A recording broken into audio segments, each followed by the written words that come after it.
கதை கேட்க தயாராயிட்டீங்களா? இன்றைக்கான வேதவசனத்தையும் கதையும் பார்ப்போமா?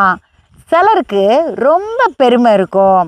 பெருமையாக இருக்கிறதுனால மற்றவங்களை ஏளனம் பண்ணுவாங்க. ஆனால் பெருமை உள்ளவங்களுக்கும் தாழ்மை உள்ளவங்களுக்கும் என்ன வித்தியாசம்? வேதம் என்ன சொல்லுகிறது என்று பார்க்கலாம். நீதிமொழிகள் 3:34. இகழ்வோரை அவர் இகழ்கிறார், தாழ்மை உள்ளவர்களுக்கோ கிருபை அளிக்கிறார். பார்த்தீங்களா வேதம் என்ன சொல்லுதுன்னு? மற்றவங்களை இகழ்கிறவங்கள அவர் இகழ்வாராம். அவர்னா கடவுள்.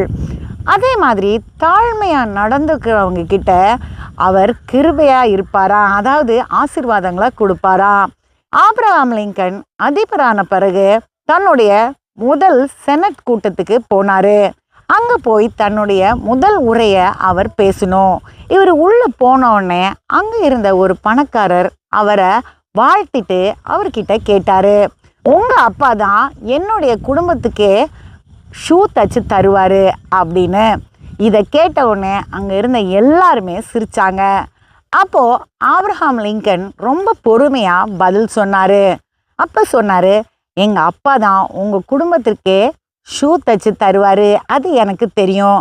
அவர் செய்கிற ஒவ்வொரு ஷூவையும் ஏனோ தானோன்னு செய்ய மாட்டார். அவர் முழு ஒப்படைப்போடு தான் ஒவ்வொன்றையும் செய்வார். அப்படி அவர் செஞ்சதில் ஏதாவது ஒரு குறை இருந்ததுன்னா என்கிட்ட சொல்லுங்கள், நான் உங்களுக்கு புதுசாக செஞ்சு தரேன், இல்லைனா குறைய நான் சரி செஞ்சு தரேன் அப்படின்னு. இப்படி சொன்ன உடனே அங்கே இருக்கிறவங்க எல்லாருமே வாய் அடைச்சி போயிட்டாங்க. அவங்க அவரை தாழ்த்தணும்னு நினச்சாங்க. ஆனால் அவர் இன்னுமே தாழ்மை உள்ளவராக தன்னை காட்டி அவர் எல்லாரையும் அமைதலாக்கிட்டாரு. அதுக்கப்புறம் அவர் செய்த சாதனைகள் எல்லாம் நமக்கு தெரியும். அது ஒரு பெரிய வரலாறு. அடுத்த கதையில் சந்திப்போம்.